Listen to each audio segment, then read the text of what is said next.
Loud. Here we go. Kathy, did I tell you about the new sleep app that I came across? You were intoning it one morning to me. I have this really good new sleep app. Is it like, damn it, go to sleep? No, it's she's like, welcome and thank you for joining us tonight.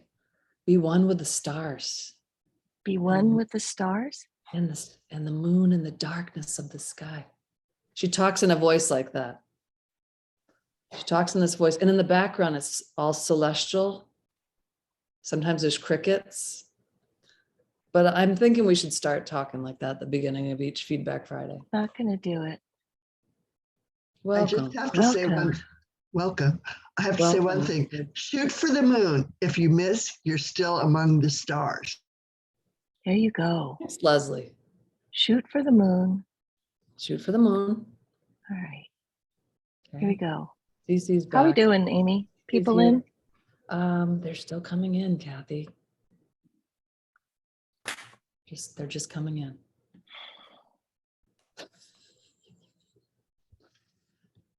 Yeah. Oh. All right, folks, if you can all mute yourself. Yes, please mute yourselves. Does this voice make you all feel relaxed? It's bumming me out, Amy. I'm sorry. Did you guys, oh, thanks, Brigitte. Did you guys happen to catch that tomorrow is my last day of grand jury duty? Amen. Amen. 60 cases. A part of my soul is gone, but we'll be back to normal Feedback Friday on Fridays, not Thursdays, after tomorrow. You've just seen the dark underbelly of civilization. Cape Cod. Yeah. Yeah. Nice. Little clapboard cottages by the beach. Yeah. How about the drug dealers here? They're everywhere. They are everywhere. They are everywhere. Were you satisfied with the justice, or did some cases go ways you didn't like? Well, as part of the grand jury, we decide what cases go to court to be tried. So we have all these assistant district attorneys that come in and present cases to us, about 24 of us. And then we decide what goes forward. And only one I think 1 out of 60 did we decide to not go forward. But there were some really, I can't believe there's actually these people walking the planet that are part of this. I mean, I've never heard anything quite like it. Feedback Friday needs to come back and replace my Friday. Yes. Sounds like there was a void, but now it's going to be filled. There was a void. Amy, if we're ready, what's that? We've got, I'll let people in if you'll get the theme song started, as long as we've got the dance collective, the backup singers, and the rest of you on mute, please. On mute. Yeah. You can count us in, Amy. Let's see. Hold on. I'm going to mute a couple people that aren't muting. Mute. Are you all muted? Okay. I found another one. All right. Let's see. Here we go. Sorry.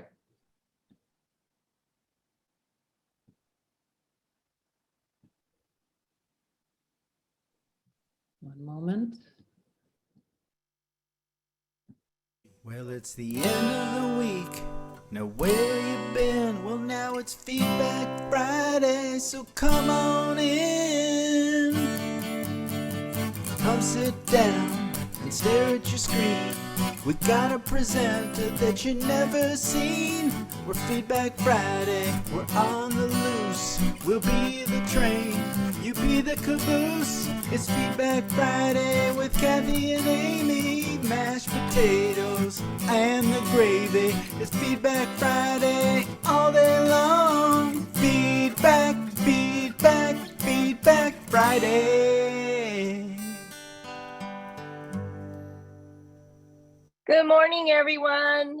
It is Feedback Friday, episode 92. Oh my goodness. We've done this 92 times. We've had 92 amazing presenters. We've had 92 opportunities to get together. This is fantastic. Welcome, welcome, welcome. I'm Kathy Hattori, president of Botanical Colors, and joining me is Amy Dufault from Cape Cod. And Amy and I are so happy to welcome you where we get to talk with, oh my goodness, who do we not talk with? We get to talk with artists, dyers, scholars, historians, designers, scientists, writers, activists, growers. I mean, you're all there, we're all here. It's amazing who we get to talk to. And now people are recommending Feedback Friday potential speakers to us, and it's getting even more exciting. The world is beginning to expand.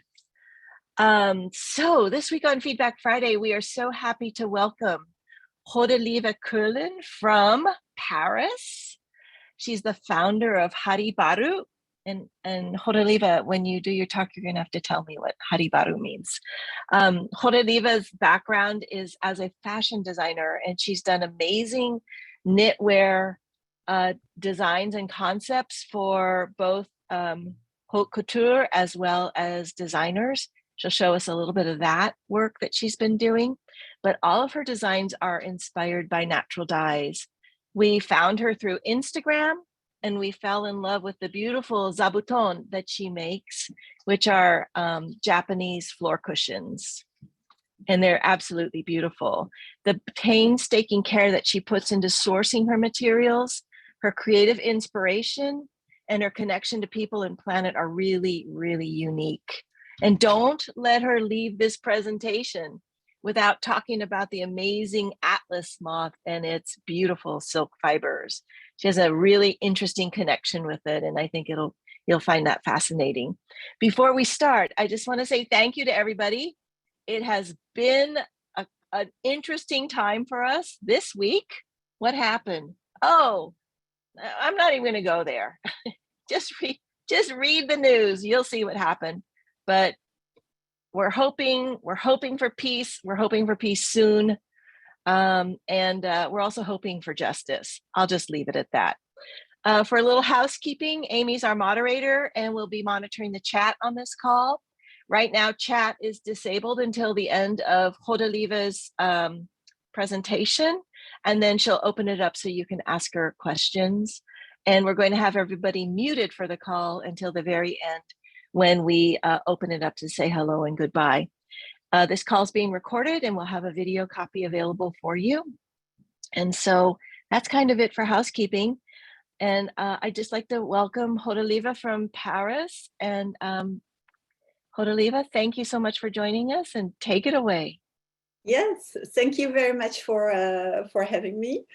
Well, I'm a knitwear designer based in Paris. I'm Dutch. I lived in Indonesia during my childhood for 5 years.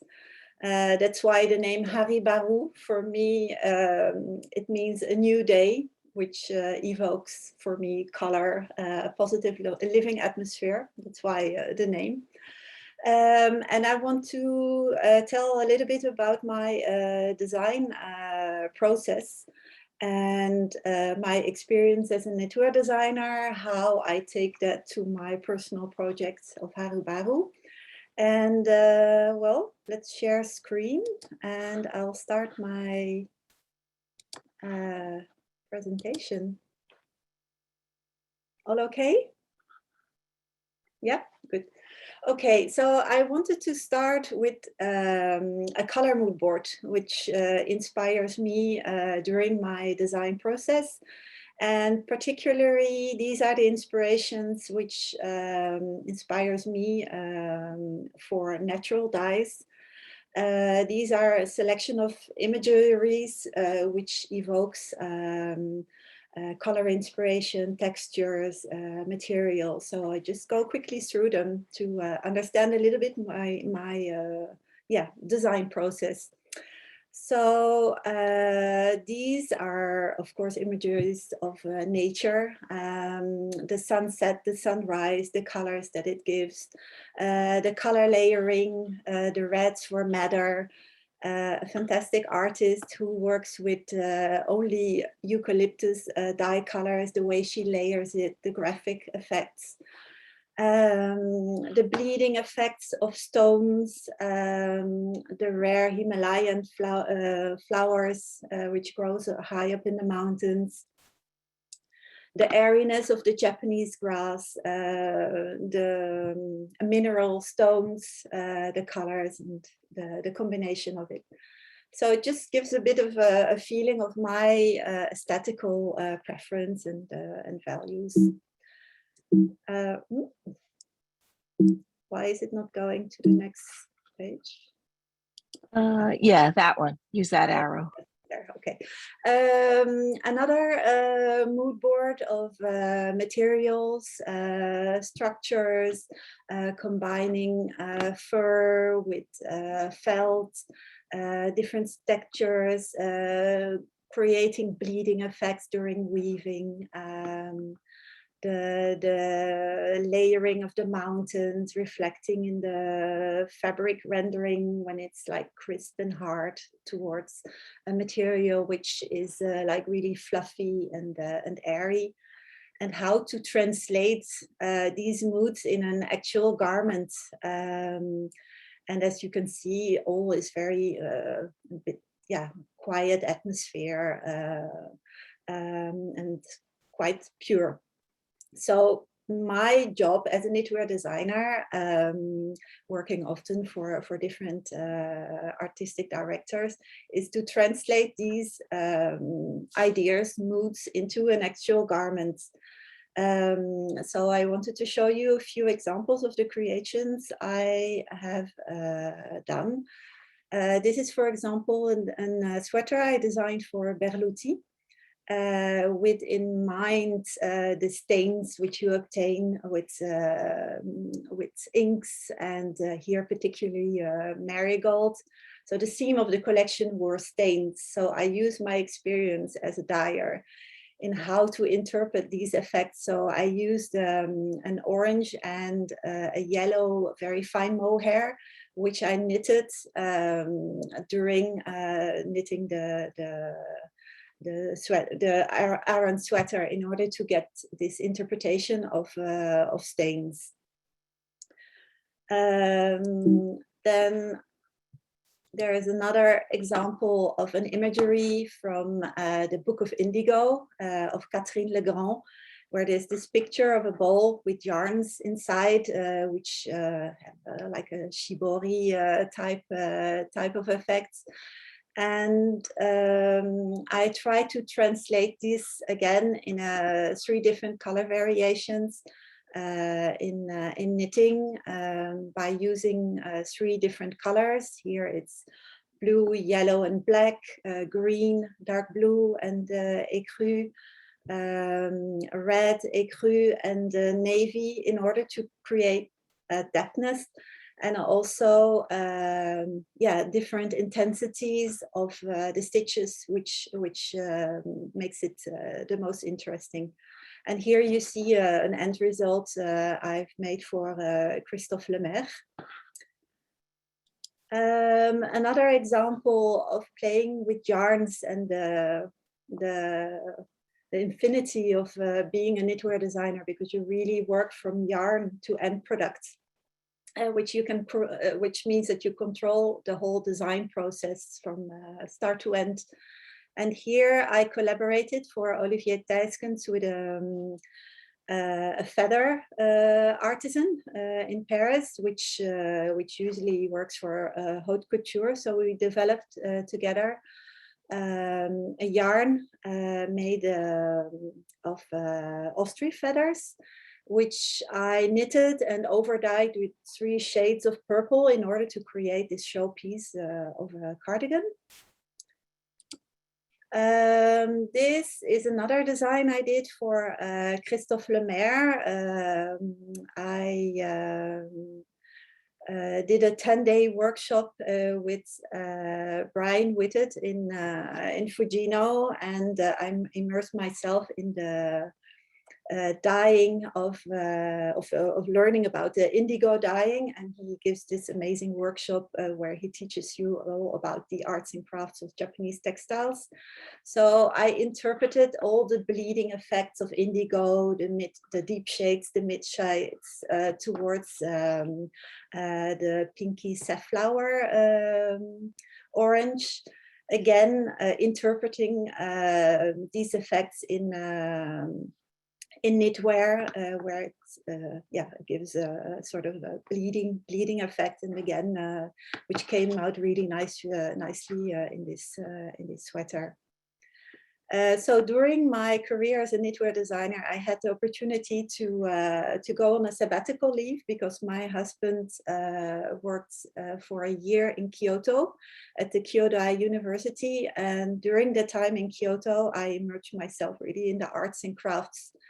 Japanese arts and crafts, particularly very rich in Kyoto, which was basketry and of course natural dye. So I did a lot of workshops, and in fact a whole new world opened for me also to learn about spinning, really how to create from fiber to yarn, and also working with natural dyes, which was new to me. This again, an example of basketry and my way of interpreting an idea, a visual, an inspiration into an actual garment. So here for Hermes, I created a sweater inspired by this amazing basketry through art. Which we developed with a yarn mill, silk filament yarn, which got this special treatment that it looked like raffia, and plied up, it really looked like basketry. So here, for example, you see the zigzag stitch, which I translated in a chevron, a big crisscross stitch, which is in the center of the sweater, and here a little cable, which was worked at the hemline of the sweater. Yes, and during my work as a knitwear designer, I also wanted to do a personal project with all the workshops I've done, the yarns I've collected during my stay in Japan. I wanted to do a personal project, and I didn't want to make clothes. And during my stay in Japan, I saw these really beautiful cushions, floor cushions, which are called Zabutons or kugul because of the shape. And I started to use this shape to integrate all my techniques or experimentations with fabrics in order to create these like little jewels or candies, as some people say. So here I got the opportunity to present the cushions in a traditional farmhouse from Nagano. It's a house which was given to an anthropologist by a national heritage weaver. And the anthropologist, they gave it to a museum and they put it in a park. So it's the whole house with everything in it, even the weaving materials, all the stuff which you can find in all the cupboards is presented there. And again, it's to show that natural dyes, it works so beautifully with old woods, especially this black wood from these old farmhouses from Japan. Then it's the zabuton. It's also a shape or a utility object which I actually use also in my house. So here an example. And I wanted to tell a little bit about the techniques, the materials I use. So for example, here it's handspun rami, overdyed in kaki, persimmon, going over in a very fine indigo dyed yarn, going softly in a gradation of a boro yarn, which is like torn fabric, dyed in a very dark indigo, many dips. Working with linen yarns, blending with many different colors of indigo in order always to create this, this gradation effects. Here again, you can see the handspun rami, which is a very tough and stiff and thick yarn. So really, you'd always try to find the right way how to use these materials. Here I combine it with a linen yarn. I usually use always the same fabric for the Zabutons, which is a blend of silk and linen. And here I overdyed it with avocado peel, in order also to get a gradation of color and interest. And here you can see another technique I use, which is a combination of knitting and weaving in order to blend the colors as softly as possible. Because if you knit normally, you get always just plain stripes, and that's not the effect I am looking for. Like here you have again a gradation. And from experimenting with different kind of yarns, my husband got into the project also because he is a cultural anthropologist and ethnobiologist at the National Museum of History in Paris. Which means that he is a specialist between, or his specialization is the interaction between man and insects. So it means that he studies rituals which man and insects can have, or edible insects, or forest products of beekeeping, and also silks. Which means that he talks to people, local people, of course, during his field trips, and ask about their habits or their customs, how they work with them, how they collect. And in this way, he started to supply also the raw materials for me by putting me in contact with the silk suppliers, which are wild silk suppliers. They use wild silk. It means that it's not a farm. They really collect them from the woods or the forest or the plantation. And I use 3 particular silks which come from Indonesia, Yogyakarta. And one of the silks I use is the Attacus atlas, which is like the biggest moss there exists. And they make this beautiful brownish silk, because the natural color of the cocoon is not white, but it's like golden brown. This kind of silk, it's rare because it's wild. It's a butter or a moss which doesn't like to be imprisoned. It needs to be living in its natural environment, because it's very sensitive of what it eats, the humidity and all of that. And this kind of silk, for example, 20 people working 1 month, you get maybe 20 kilo. So it's a rare product, which they exported quite a lot to Japan for kimono and obis. So here I overdyed the silk in indigo. And here again, you can see how I work it in the Zabuton with the golden silk, the Attacus atlas, going into the deepest indigo, again, in order to create an interesting graphic effect. And as my husband is very curious and always want to know how things are done, or particularly about this Attacus atlas, because it's really a beautiful butterfly moss.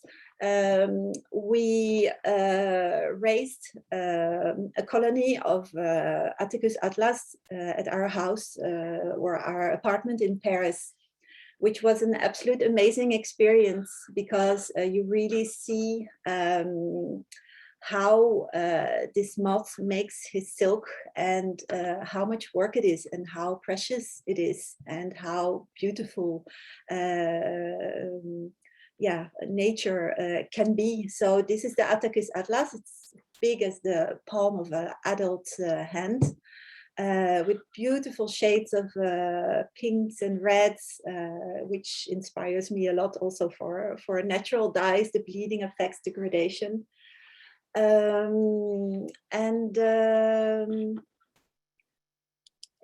After having received the eggs from a center which educates about insects, they opened up. They've been eating for 3 months leaves until they become like 6 centimeters big caterpillars with 2 centimeters thick. Then they started to transform or to make their habits. So they made their cocoon and they stayed for 9 months in these cocoons. And one day, after 9 months, they come up. So you see a little hole here. And this is the inside skin of the Attacus atlas, which was inside, which we took out. And here I made some pictures of the Attacus atlas just coming out. So it means that all the wings, they are folded. It's really magical how to see that. It looks like water dripping, and then little by little it's spreading their wings. And luckily enough, we got a few of them, also males and females. So we got eggs, which are as beautiful because they look like little marbles, which reflects also like the bottom of their bodies. So this was really an amazing experience, and it's also to show you like how precious these materials are, because it took like 1 year for this animal to produce this and or this insect, and even when it comes out, it only lives 15 days to reproduce. So it's a very long life as a caterpillar and transforming, but the actual life of the moth, it's like 15 days. Here, it's another type of silk. It's the cricula, which makes the golden silk. Here is a yarn which is blended with the cricula and the Attacus atlas. And again, I show you how I work this precious yarn combined with safflower, madder, cochineal, wood, bark from wood, indigo, fresh leaf indigo, again in a way of gradation, in a gradation technique to create these Zabutons. This is a scientific picture of the cricula trifenestrata, which is the golden silk. Here you can see the outside of the skin.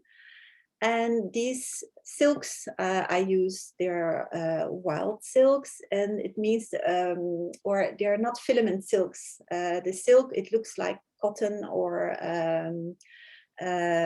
wool when it's washed, and it's spun just like that. So here you see the yarn, you see a piece of fabric, and here again you see how I work the golden silk combined with madder in again another different type of yarn, because I don't like to over dye the golden silks, because I think they're already beautiful by themselves. And talking about madder, these are some experiments I did in Japan. This is fermented madder from India, which gives this really bright red. And when I wanted to do it again at home in Paris, I bought from Michel Garcia French madder, which came out really much more orangey. So this is a way of practicing and experimenting by just doing and understanding the techniques. Another type of silk I use, it's the eri silk, the eri Cynthia, which is a semi-wild silk, the one I use, because it's from a silk farmer, a holistic silk farmer, also in Indonesia. It's holistic because they let the moths come out alive from the cocoon. They don't boil it and then open up the cocoon to throw it away. No, it has its right to continue its life cycle. And here you can see that they cut it open because just before they hatch, they do help the butterfly to come out, because otherwise, if they would wait until it would hatch itself, it could stain by pooing inside of the cocoon, and which would ruin the nice white silk. So here I show you an example of the collaboration I did with this silk farmer, because yeah, it's a whole community work between the silk farmer, the spinner, and the weaver. So I asked him for different yarn counts, and together with a friend named Kom Touvé, which is a very good weaver, we are trying to use this material in the most beautiful way, because if you would just use it as a warp and weft, it would be too heavy, and it doesn't shows the best properties of this particular fiber. So here again, we worked it in a very fine ply with a heavier yarn count in a gradation, and again over-dyed with indigo. Here again, a very nice study which Com made, because the yarn is hand spun, and it's kind of like a slub yarn, and again studying it in the right way in order to show the best properties of this yarn. So he made this really beautiful fabric, which I transformed in a Noren curtain, which is a Japanese window curtain often, which I overdyed in indigo, being inspired by the landscape again of the mountains. And here again, an example of working with different materials. This is antique linen, covered with bonded with felted cashmere, and again dyed many times in indigo, and again it creates so much interesting textures and gradations, and also with the graphic cut of the Zabuton, it's really makes a nice product.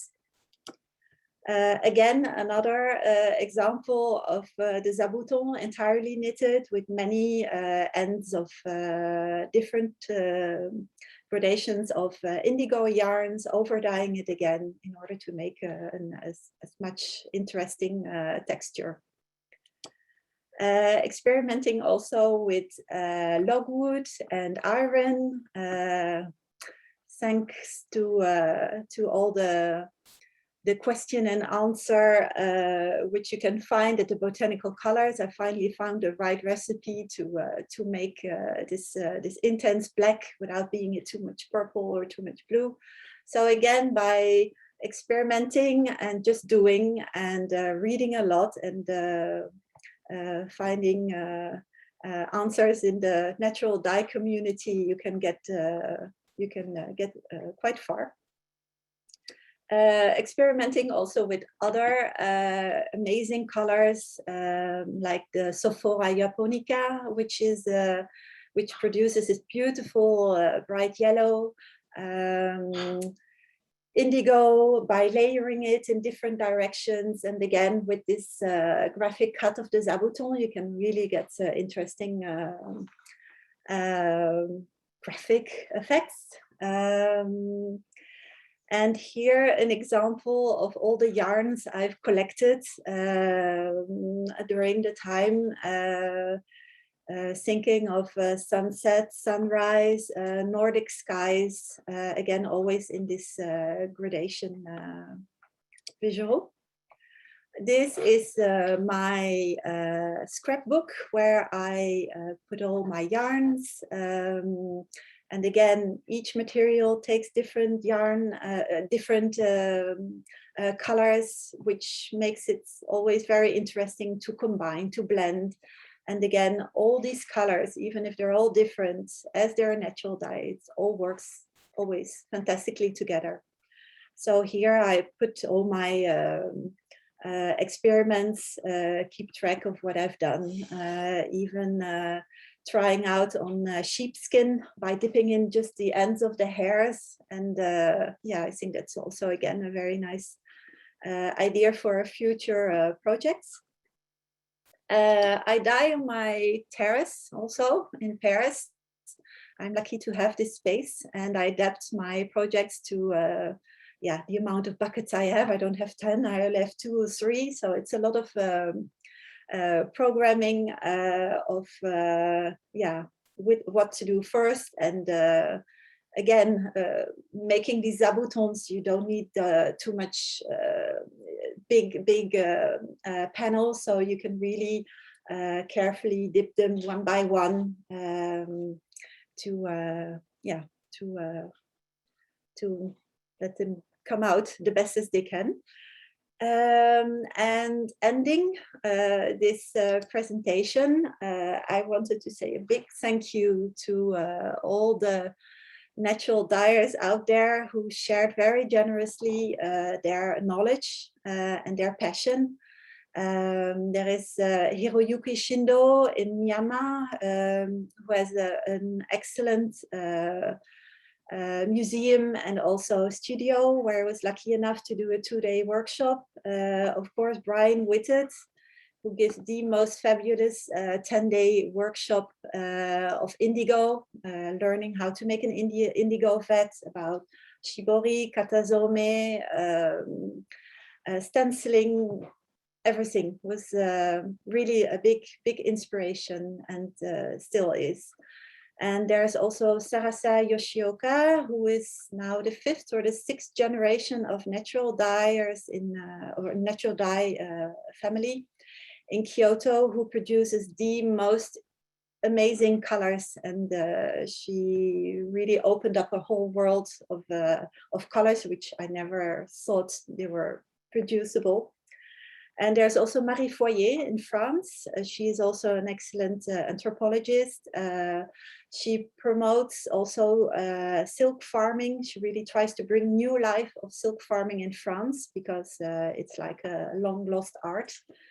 She is also an excellent natural dyer who works a lot with restorations work. There's Yuki, who I met in Kyoto, who had a stand at a market where she sold, together with her husband, hand spun and natural dyed yarns, and who where I supply the most beautiful, amazing yarns she collects. And last but not least, my daughter Lucy, who made the communication in Japan so much easier with all these people. So this is the the end of my presentation, and yeah, I hope you enjoyed it, to see a little bit my view, my world of natural dye. And if you have any questions, I'm very happy to answer. Thank you so much. Kathy. Super inspiring as always. Mm. And I know that Amy has a bunch of questions. Mm-hmm. So Amy, I'm going to let you go ahead and ask Horarive the hard questions about your amazing work. There's nothing hard about this. This will come natural to you. It's all about practicing, doing. There's no mystery. I can't believe, by the way, those moths only live for 15 days. Yeah. That's crazy. Yeah. And well, we took the pictures of their first day in life, but at the end of 15 days, they're totally destroyed. Wow. Because they just flap their wings and they're mating and they're all over the place. In particular, yeah, if they really get old ugly. But Mm, ugly depends, because it's a wabi-sabi. It's beautiful too also to see. yeah, it's like boro. They get boro, right? Exactly. Yeah. Okay, let's see. Gretchen, hey Gretchen, what is the material of the scrapbook, that lovely dark background? I bought it in a Japanese shop in Paris, and it's Indian paper, handmade paper, and then dyed in indigo, and it's so dark. It's beautiful. It doesn't stain. So look carefully in traditional paper shops, and it's made in India. Yeah. Wow. Maybe we'll get some resources from you after, just some links we can get about those Yeah. papers and stuff. Okay. Where might we learn more about the various moths that produce silk? It's so interesting. Well, at the Museum of Natural History, you can learn it. They're specialists also. I'm lucky to be surrounded because, because of my husband. He knows other scientists who are specialized in silk, who I meet sometimes, who give really good lectures. So, yeah, going back to university. No, I cannot say it like that where to find it, but in books, internet. Yeah. I'm There's writing also it a down, few so I'll do a countries, little research too. Amy, there's a few countries that actually have like, silk rearing organizations, and they have instructional information about all the different silks. Like I know India has this, where you can see by region what, if there's an indigenous silk producing moth, that you can see where those come from, and you see pictures of the cocoon and the insect itself, and then as well the silk fibers. So we'll find all that and publish it for you guys. Yep, making notes. Because, for example, the pictures I got, they're from the scientists, and they're in museums, and yeah, look, and you will find. Okay. Quote of the day. So how well does silk hold up being used to sit on often? I've been doing this now for 9 years, and it's still going strong. Good. Yeah, of course. With this kind of, it's an object which you cherish, so you treat it also like that. It's like buying haute couture. You don't wear it every day. You enjoy it, and now and then you use it. But it depends also of the zabuton, the technique I use. But I knit it, so it has to be really solid. It's not breaking or whatever, because otherwise it would have been broken in my hands while doing. And also one of the reasons it's kind of precious and time consuming, because it's not something, silk, you cannot put it in a machine. You really have to feel it go slowly while weaving. Even the weaving is done by hand, the knitting is done by hand. If you would do it on an industrial machine, it would break. You need to put your heart in it. And okay. See it. Do you have is there a pattern for the zabuton? It's very simple. There are 4 rectangulars. Again, in Japanese handicraft books, you will find the shape, and if you see it, you think, oh, it looks very complex, but it's really simple. That's the magic of pattern making. It looks complex, but when you understand it, it's easy. Okay. Can you tell us a bit about the habitat you have to maintain to keep the moths for periods as long as 9 months? What does that look like on that porch of yours, or that little courtyard? It's inside. It's inside because for 9 months, as often they make their cocoon around a leaf or folded in a leaf. I had a vase with these branches of leaves where the cocoons were hanging in, and there were also some cocoons which were just on the ground, so they were just on a plate, and we observed. And after 9 months, we did put them in a special cage for insects, because you don't want them to fly around. You wake up one morning and there's just these yeah, hand-sized moths flying around you. No, and you definitely don't want them to go outside, because it's not a species from France. So this is something which you need to respect when you take an animal which is not in its natural habitat.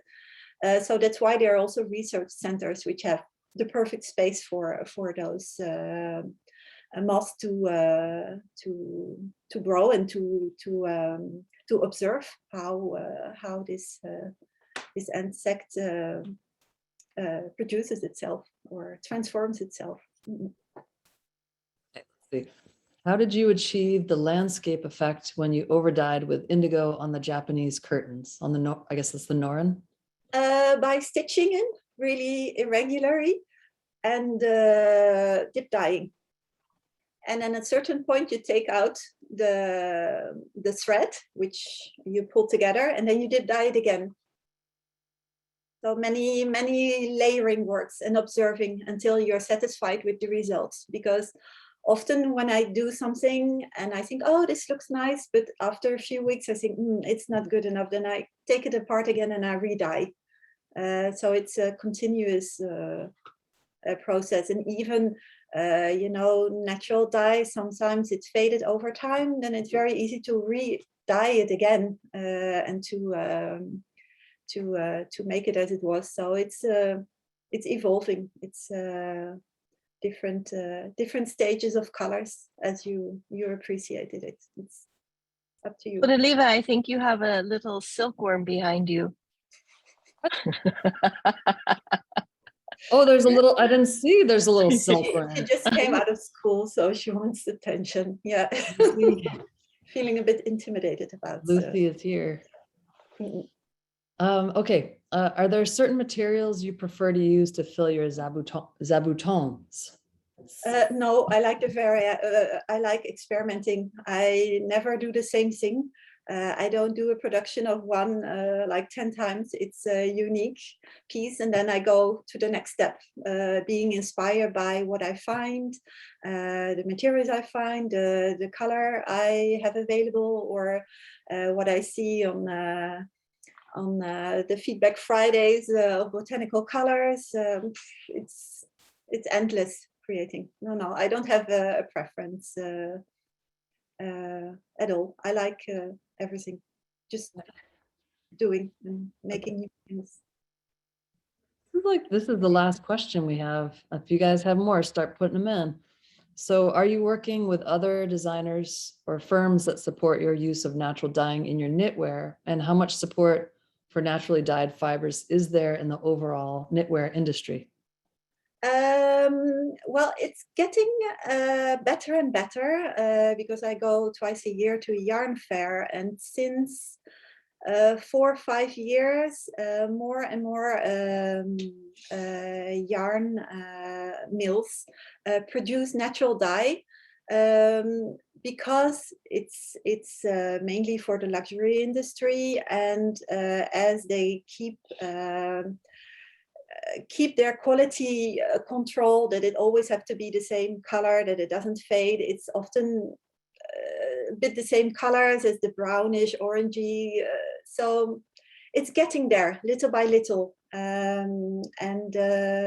Also you need to educate your customer to understand about natural dyes. And little by little, because of more people get more and more interested in which is a very good thing in the environment and the climate change, and not waste, and working in a cleaner way, which is definitely with natural dyes.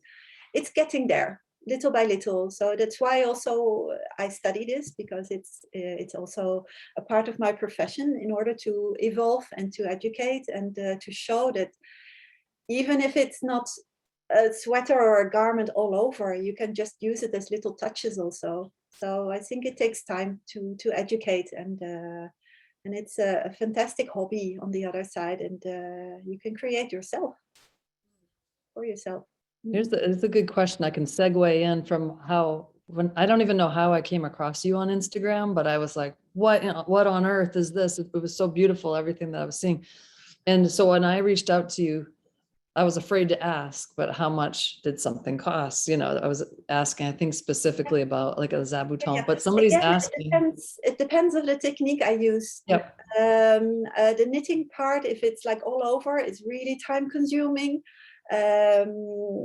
It really depends on the technique I use. If I just use fabric and I dip dye it, of course, it's not the same price if I knit like a month on a piece. So really, I can make a Zabuton for you depending on your budgets. Well, that's good, because somebody was asking, where can we purchase your work? And I was going to say, I keep putting your Instagram page in there, because you don't have a site. You just, people can message you on Instagram. Really small scale, and who knows where it will take me. I would love to work with interior designers, or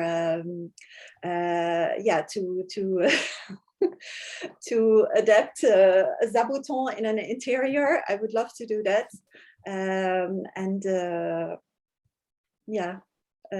I forgot the question, but about the price and whatever. It's just message you if people can message. I love it that you're going to sorry. They can contact me through Instagram, and if it really take off, but maybe one day I'll ask my friend to create hi Kate a website. Let's see from there, but it's like really small scale. It's I hope I inspire others by experimenting in this way. Fantastic. Somebody's asking about the marigold sweater, which Kathy that was me. What? I'm asking it. That's Kathy Atori. Yeah. Kathy asks, I have a question about the marigold sweater. How did you add the color to the Aran? Is that how you say Aran? Aran knit. It's like a Rhode Island. How did you put the color in? Yeah. While knitting, you just add strands. Just strand it in? Yeah, you strand it in. And what I first did was like creating the pattern on the computer. And then you make a grid. And you say, okay, in this part, that stitch, I want the orange. So it's like a jacquard or in tax, only I the yarns in the front. So, and then you brush it, and so you get a little texture on it. Really, and like what was that bag next to it? The second slide next to the sweater, it said like biome. Yeah, that was the inspiration of the collection. It was like, because these are some images from my portfolio. So it was the stain inspiration in order to go from visual inspiration to reality, how to translate that. And for you, I transformed it in marigold, but maybe for the artistic director in that time, it was like stains from others. Yeah, that was pretty spectacular. Yeah. Very nice. Okay. Well, any more questions? Somebody was asking if they weren't on Instagram, how to get in touch with you. And I said, I just put my email in there in the chat, amy@botanicalcolors.com. How can you forget that? Just email me, and then I can connect, if it's okay to connect people through email to you. And maybe I have to get up my site one day. I think you need to. Okay. Yes. All right. Yep. Are we good now, Amy? Yeah. Yes. Everybody's saying thank you. Super inspired. Thank you. Yes. So beautiful. So absolutely beautiful. Thank you, Kathy and Amy, for being there, for having this platform, because I think it's very inspiring, this community. Yes. Keep on doing it. We're going to do our best. Absolutely. Yes. Okay, so before we leave, I just want to talk about a few things that are happening. One is that we have the, if you are anywhere near Cape Cod, or you're thinking about that you want to be somewhere near Cape Cod, you need to be there on either June 27th or June 28th. And the reason is because Amy and I and Sasha Durr are all going to be together, running around on a farm, gathering dye stuffs and making beautiful color. And it will also be our 100th episode of Feedback Friday. Is that true? 100? That's true, Kathy. Okay. So fantastic. So here we are. It's your opportunity to be with us. So the sign up is on our website, and I want to share just my screen as well, because I want to show you some beautiful pictures that I just got from Abu Bakr. I'll get rid of this. There you go. Can you guys see that picture of him? Yep. So Abu Bakr is coming. The reason I'm sharing this is because he's coming to Seattle for the first time since 2019. You know, we've had a couple of years where we haven't been able to get together. And he's got 4 workshops. He's actually going to be our artist in residence for 1 month, starting in July, and then he leaves in early August. So it'll be the whole month of July. And we have 4 workshops available, as well as some other community-based events that we'll be announcing. But he's going to be here, and the classes are starting to fill. So if you are interested, I understand that they are expensive, but we are offering installment payments if that's of interest. Just get in touch and we will get you set up. It is an experience that I think you will not regret ever having. He's an amazing teacher. He's really kind, and he knows about indigo and fermented mud better than pretty much anybody that I know. So it's a great opportunity to be hanging out in Seattle and working with Abu Bakr. Today is the last day of our ink and ink book sale. So if you have any interest in that, please join us in saving 10%. We do have a restock on some of the inks that sold out early, so those will be coming and we'll send them to you. You can definitely buy them at the sale price, and we will, we're just going to go ahead and honor that when the inks come in. And all the seeds, dye seeds are on sale, flower seeds, until they sell out, and we're getting close. I would just like to encourage you to purchase indigo seeds from both Blue Light Junction and Madame Magar. Those are 2 companies that we support in order to, for them to do community work with either people of color or underrepresented groups with indigo. And so we're using an indigenous indigo from the Southeast from Madame Magar. And then Blue Light Junction, who is in Baltimore, Maryland, is actually creating urban indigo farms and a natural dye kind of regional economic development pod out there. So it's an incredible way to support some really incredible projects. And so our next Feedback Friday is going to be on April 15th. Next week, we're going to be running around getting blessed by a Zapotec curandera with herbs rubbed all over our bodies. This is going to be quite an experience. But the week after, we'll be back with Shraddha Kochar. She's a Brooklyn-based textile artisan designer with a focus in knitwear, spinning fiber, and sustainable and regenerative systems. She specializes in Kala cotton. So we are also getting a Kala cotton restock. Hopefully it'll be here by the time that Shraddha speaks with us, and we'll have like a little Kala festival. I think it's going to be fun. So join us then. Amy, anything else?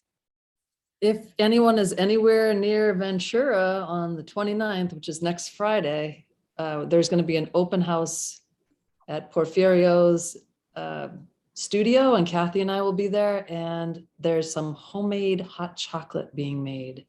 This is traditional hot chocolate, not Traditional- American hot chocolate. Yeah, traditional, yeah, hot chocolate. And there'll be a presentation by Porfirio Gutierrez. And what else about it? Yeah, you can shop, you can hear his presentation. We'll all be there. Cara Marie Piazza is going to be there. Liz Spencer's going to be there. It's going to be a really fun night. So come see us. Sounds like a natural dye summit. Basically. Fantastic. All right. If there's nothing else, we are going to unmute so we can say hello and goodbye. Rodoliva, again, thank you so much. That was really amazing. Well, thank Really you. beautiful. Thank you. Yeah. Thank And I'm you. looking Thank forward you. to Thank you. Thank you. Thank the you. creations. Bye. Bye, guys. Bye. Bye. Bye. Bye. Bye-bye. Have a good time Bye. next week. Thank Have a good you. weekend. Oh. Hi, Diane Becker. Hello. Goodbye. Bye. Oh, hi, Mom. Hi, LED. LED's here. Bye. Hi. I had to walk my computer to the living room. I went condition red Oh, whoa. Uh-oh. to get my charger. It's plugged in. All right, she's It, plugged in. it is. All right. Bye I from Detroit. am, okay, bye, Michigan. Detroit. Hey, Detroit. Bye-bye. Bye. Bye. Goodbye. Bye, Mom. Bye. Kathy, So you're still many people. recording, by the I way. am. Yes. I know. All right, I'm going to stop it. Hold on. Okay. Stop it.